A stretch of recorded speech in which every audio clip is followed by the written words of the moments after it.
First of all, Pakistan is not following Islam. Are you joking? I'm saying not Pakistan have 90% Muslim. Muslim means follow Islam. But Muslim, what Muslim? What Muslim? I remember 15 years ago, it's not today and I heard it's worse. 15 years ago I remember going to a wedding in Pakistan. A wedding where men and women were mixing freely. Where the bride was dancing on the stage with all the male members of the family dancing on the stage. I am sure somewhere around, we probably hidden in a corner then, but I hear now it's open drinking alcohol. What Muslim are we talking about? This was 15 years ago. Now I hear it's even worse. Oh yes, they're Islam. When the bride and the groom are walking to the car, they're holding the Quran over their head for blessing. That Islam? That's not Islam. What Islam is that? That's exactly the thing I'm talking about. That's why Muslims are in such a mess. Because of this nonsense, this hypocrisy, actually they are insulting the Quran by doing that. Amongst all of this haram, they think that the Quran, holding it over their head, is going to bless them because they're holding it. What is that? Where did they get this from? So, I don't know what we're talking about. In fact, this is the problem. You see, the Muslim world itself is so far from Islam. So many you find here in India. I know it's not a Muslim country, but there are lots of Muslims here. But I don't know what sort of Muslim. Most of them go to the dargah and they call upon some dead person in the grave, and they think that by talking to a dead person they're going to have their needs fulfilled. What's the difference between that and worshipping an idol?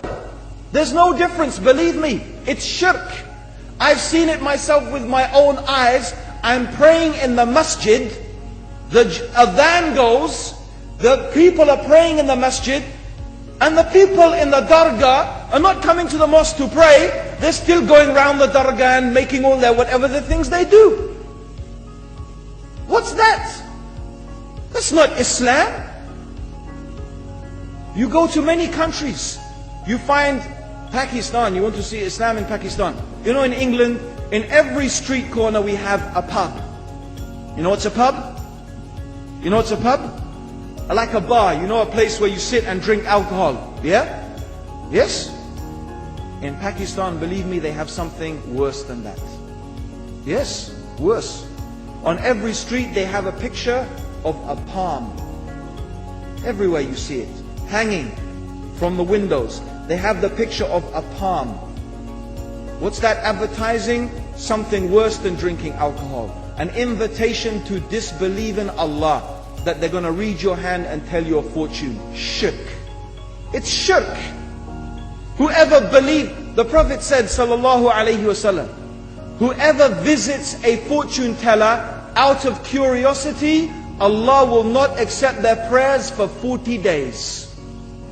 Whoever believes in the fortune teller has disbelieved in Allah and His Messenger. That includes, by the way, horoscopes. Yet you see in Pakistan, a picture everywhere of a hand. Worse than a pub. Worse than a pub. It is better to drink alcohol than make shirk with Allah. Yes. So this is the Muslim countries. You will not find one except they are not doing magic and shirk and kufr, or except maybe one or two you will find.